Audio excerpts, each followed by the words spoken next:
Halo, selamat pagi, siang, sore, atau malam. Perkenalkan, nama saya Heribertus dari BK Angkatan 2019 dari Universitas Unika Atmajaya, Jakarta. Saya ingin menganalisa film memakai dua teori dan pendekatan konseling yang saya minati, yaitu Adlerian Therapy dan logoterapi. Langsung saja ke penjelasan Vipatus Strateg dari Adlerian Therapy. Alfred Adler, penemu pendekatan Adlerian, adalah rekan sesama Sigmund Freud dan bahkan anggota dari Vienna Psychoanalytic Society yang didirikan oleh Sigmund Freud. Namun, Adler berbeda dengan Freud. Perihal pentingnya dorongan biologi sebagai kekuatan motivator utama dalam kehidupan dan menekankan pentingnya perasaan subjektif dan kepedulian sosial. Menurut Adler, semua manusia pada dasarnya terlahir dan memulai hidup dalam keadaan yang kecil, lemah, dan memiliki rasa rendah diri atau inferioritas. Yang mana Adler juga mengatakan dalam tulisannya tentang organ Minderwertigkeit und ihre Psychis, apalah itu, yaitu tentang pengertian rasa rendah diri yang mencakup segala rasa kurang berharga yang timbul karena tidak kemampuan psikis atau sosial yang dirasakan secara ataupun karena keadaan jasmani yang kurang sempurna. Oke, langsung ke filosofinya. Uh, Dalam filosofinya, Adlerian terapi ini mengatakan bahwa manusia adalah makhluk sosial yang mampu menentukan dirinya sendiri, bergerak maju dan termotivasi juang untuk mencapai kesempurnaan bagi diri mereka sendiri dalam masyarakat. Manusia memulai hidupnya dengan perasaan inferior sehingga mendorong manusia untuk menetapkan tujuan dan mengatasi ketidakberdayaan dirinya. Manusia dengan perasaan inferior akan melakukan kompensasi dengan bekerja sama dengan orang lain untuk mencapai superior. Lalu, manusia memiliki kecenderungan kebebasan memilih. Manusia yang sehat memiliki optimistik, pengaruh biologis dan sosial, teleologi, juga kesadaran.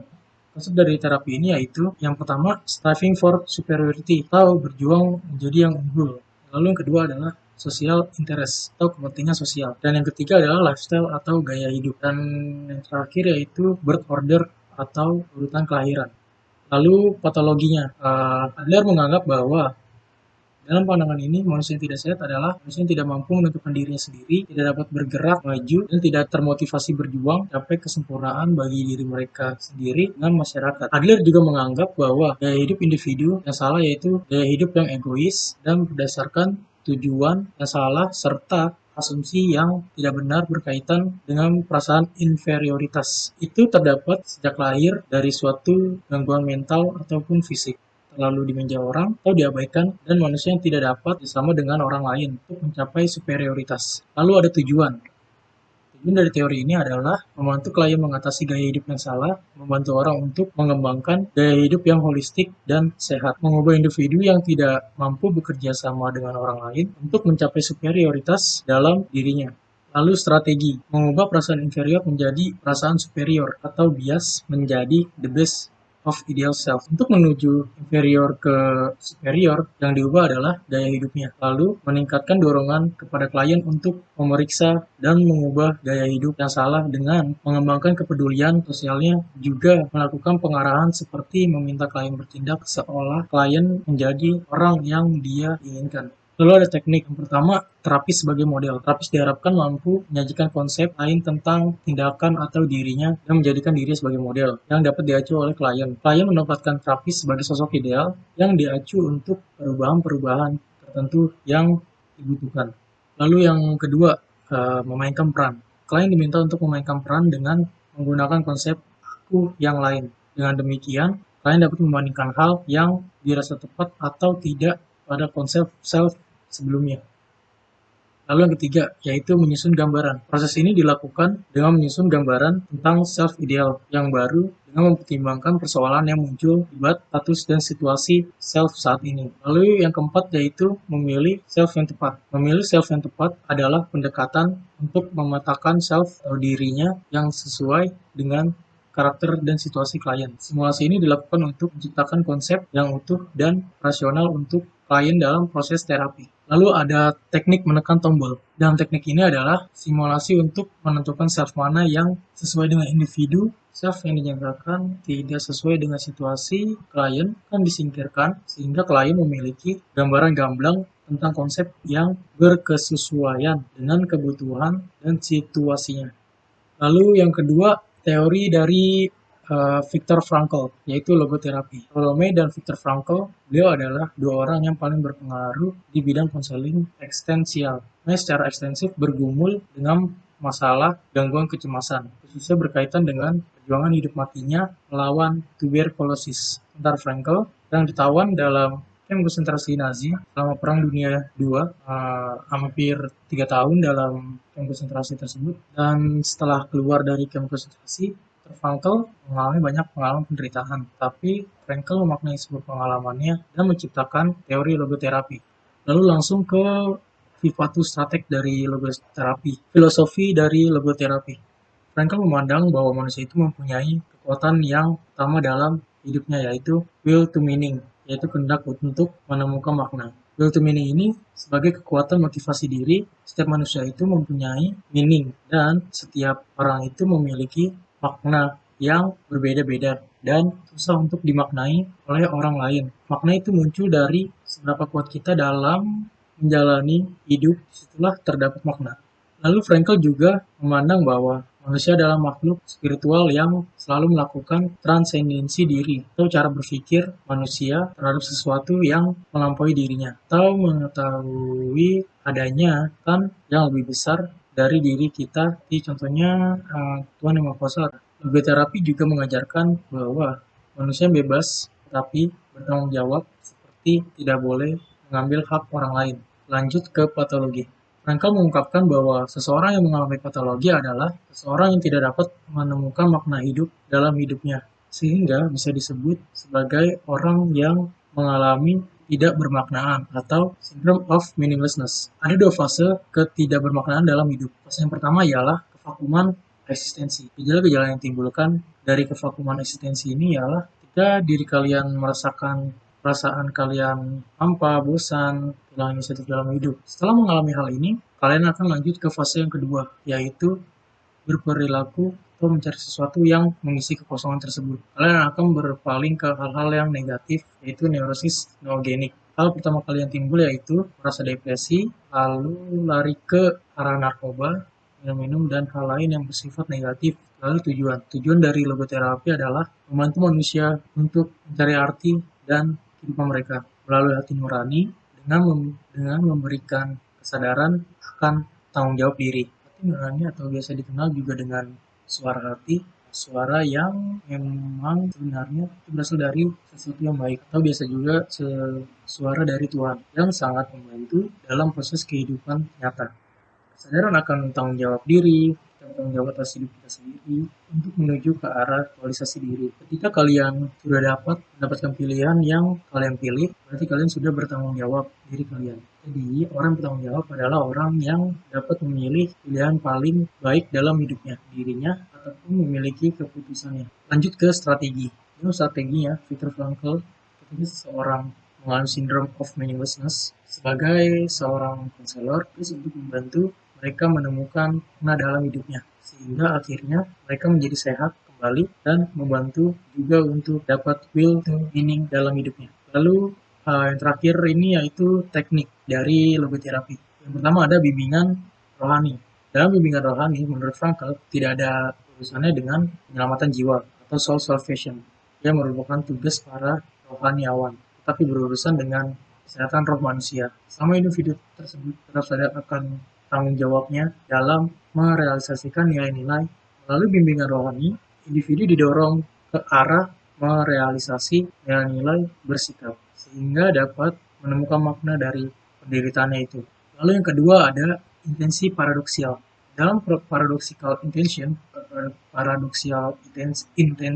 konselor dibantu untuk menyadari pola rohani dan mengambil sikap terhadap diri dan lingkungannya. Selayaknya si penderita diajak untuk berhenti melawan ketakutannya, tapi bahkan coba untuk canda akan ketakutannya. Yang pada akhirnya hasilnya adalah gejala tersebut akan berkurang dan bahkan menghilang. Lalu yang terakhir adalah direfleksi. Pada teknik ini memanfaatkan kemampuan transendensi diri yang ada dalam diri setiap orang atau sadar akan kekuatan yang lebih besar. Selanjutnya klien akan lebih diajak untuk mencurahkan perhatiannya pada hal-hal lain yang lebih positif. Oke, selamat pagi, siang, sore, atau malam. Jadi di sesi ini akan menganalisa film yang berjudul Forrest Gump tahun 1994. Forrest Gump adalah seorang anak bodoh yang selalu beruntung hidupnya, katanya, dan bisa menginspirasi banyak orang, tetapi dia tidak pernah menyadarinya. Awal cerita kita akan melihat sesosok lelaki berpakaian rapi yang sedang menunggu bis sembari membawa sebuah tas koper di sebelahnya. Lalu datanglah seorang suster dan lelaki tadi pun membuka pembicaraan dengan menawarkan sekotak coklat kepada suster. Dan lelaki tadi pun membuka pembicaraan dengan menawarkan sekotak coklat kepada suster tadi. Sembari bercerita mengenai kisah hidupnya yang kemudian akan membawa kita flashback sampai ke masa saat Forrest Gump masih kecil dan menggunakan penopang kaki untuk berjalan. Hal itu masih ditambah kondisi kepintaran yang terbelakang dengan IQ 75 yang membuat selalu diolok-olok teman-temannya. Forrest yang susah mendapat teman akhirnya bertemu dengan Jenny. Jenny adalah gadis yang baik hati dan selalu menghabiskan waktu bersama Forrest tanpa peduli dengan kekurangannya tersebut.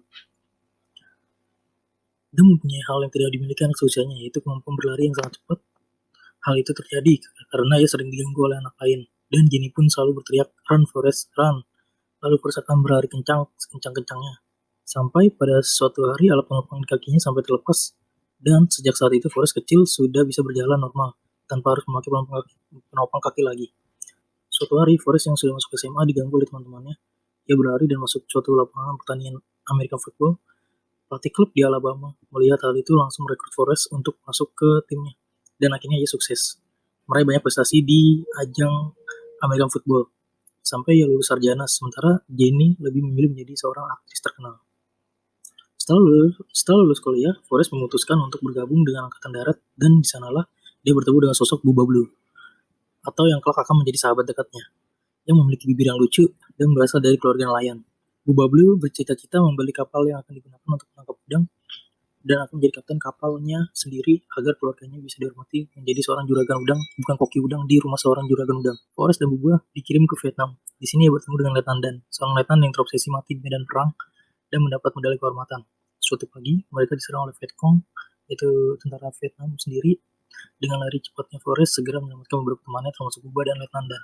Namun Bubba tidak terselamatkan. Di rumah sakit, Forrest yang mendapat luka di bokongnya mulai belajar bermain pingpong. Ia sangat hebat dalam bermain pingpong dan mewakili Amerika di pentas dunia, sedangkan Letnan Dan selalu menyalahkan Forrest karena menyelamatkannya. Karena penyelamatan itulah, Forrest dianugerahi 4 medali kehormatan. Sekembalinya dari Vietnam, ia mulai menekuni bisnis udang. Ia bersama Letnan Dan yang kakinya hilang karena ledakan di Vietnam membeli sebuah kapal dan membangun usaha dengan nama Bubba Gump Shrimp Corporation. Di awal usaha, ia tidak mendapatkan hasil. Sampai suatu saat, semua kapal nelayan udang hancur diterjang ombak, kecuali kapal Gump. Setelah kejadian itu, Forrest mendapat banyak hasil. Setiap hari ia mendapat berkilo-kilo udang sehingga ia dapat mendirikan rumah sakit sendiri, gereja, dan memberikan beberapa persenan kepada keluarga Bubba. Forrest bersama Letnan Dan sukses besar, tetapi tiba-tiba kabar buruk datang. Ibu Forrest karat dan akhirnya meninggal. Forrest kini jarang ikut pelayaran. Perusahaannya kini dikelola oleh Letnan Dan dia tinggal menikmati hasilnya. Sampai suatu ketika Jenny datang ke rumah Forrest dan Forrest pun melamarnya, tetapi Jenny menolaknya. Saat pagi hari, Jenny pergi dan mengembalikan medali yang tadi Forrest berikan untuk Jenny. Tanpa pikir panjang, Forrest mulai mencari di mana Jenny. Ia hanya berlari dan berlari tanpa ada tujuan yang jelas. Sekitar 3,5 tahun, ia berlari. Ia menjadi terkenal dan Jenny melihatnya di koran dan media televisi. Forrest yang sadar kalau ia tak akan menemukan seseorang dengan hanya berlari tanpa ada tujuan, akhirnya ia pulang karena capek. Sesampainya di rumah, ia mendapati surat dari Jenny yang berisi alamat tempat Jenny tinggal. Langsung ia menuju apartemen tempat Jenny tinggal. Di sana ia mendapati bahwa Jenny sudah mempunyai anak dan saat itu adalah anak Forrest yang dinamai persis seperti nama ayahnya, yaitu Forrest Gump. Jenny memberitahu Forrest bahwa ia memiliki semacam virus yang dokter tak sanggup berbuat apa-apa. Banyak spekulasi bahwa Jenny mengidap AIDS dan ia meminta Forrest menikahinya. Akhirnya Forrest setuju dan mereka menggelar pernikahan sederhana di dalam rumah Forrest di Alabama. Jenny tampak cantik dengan gaun sederhana dan mahkota bunga di kepalanya. Serta hadir juga Letnan Dan yang tampak gagah dengan kaki barunya. Ia hadir bersama tunangannya di acara bahagia tersebut dan tak lama kemudian Jenny meninggal dunia. Setelah menikah Jenny itu meninggal dunia. Oke, langsung aja ke Vipatus Strategnya. Dari filosofi, dari dua teori yang saya gunakan yaitu teori Adler dan logoterapi. Dimulai dari teori Adler, berbicara tentang bahwa manusia adalah makhluk sosial yang mampu menentukan dirinya sendiri, bergerak maju dan termotivasi, berjuang untuk mencapai kesempurnaan bagi diri mereka sendiri dan masyarakat. Terlihat bahwa Forrest ini akan melakukan ketika dirinya memiliki dorongan dari orang yang menyemangati dirinya. Lalu dari logoterapi dilihat bahwa menolak pandangan tentang deterministik atau keyakinan bahwa semua peristiwa terjadi sebagai akibat dari adanya beberapa keharusan. Ini bisa dilihat saat Forrest menyelamatkan letnan-nya di medan pertempuran dan dirinya menganggap bahwa itu bukanlah sebuah takdir yang harus diwariskan. Maka Forrest pun menyelamatkan letnan-nya. Lalu untuk patologi dilihat dari terapi Adler bahwa Forrest ini memiliki kecacatan fisik sejak dirinya kecil.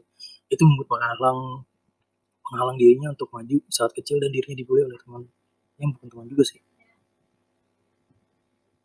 Lalu dilihat dari logoterapi ada saatnya ketika Forrest beranjak dewasa dan mencintai si Jenny. Tetapi saat ditanya mengenai tentang apa itu cinta, dirinya langsung bingung dan belum mengetahui cinta itu. Dia belum bisa menemukan makna yang tepat juga ketika dirinya lari jauh-jauhnya. Dan untuk tujuan sesuai terapi Adler, dirinya bertemu beberapa orang yang membuat dia mengubah patologi saat kecil, yang dimana menjadikan dirinya ke arah yang lebih superioritas. Dan lalu dari logoterapi, Forrest berusaha menjadikan dirinya bisa bertanggung jawab penuh dan tidak mengikat janji. Lalu strategi untuk film ini mengubah perasaan inferior menuju perasaan superior atau bias menjadi the best of ideal self. Untuk menuju ke inferior ke superioritas, yang diubah adalah gaya hidupnya. Ini adalah ketika Forrest dimaki-maki atau dihina oleh teman-teman sekolah. Lalu ada anak perempuan bermajikannya yang membuat Forrest harus berlari untuk menghindari pembulian tersebut.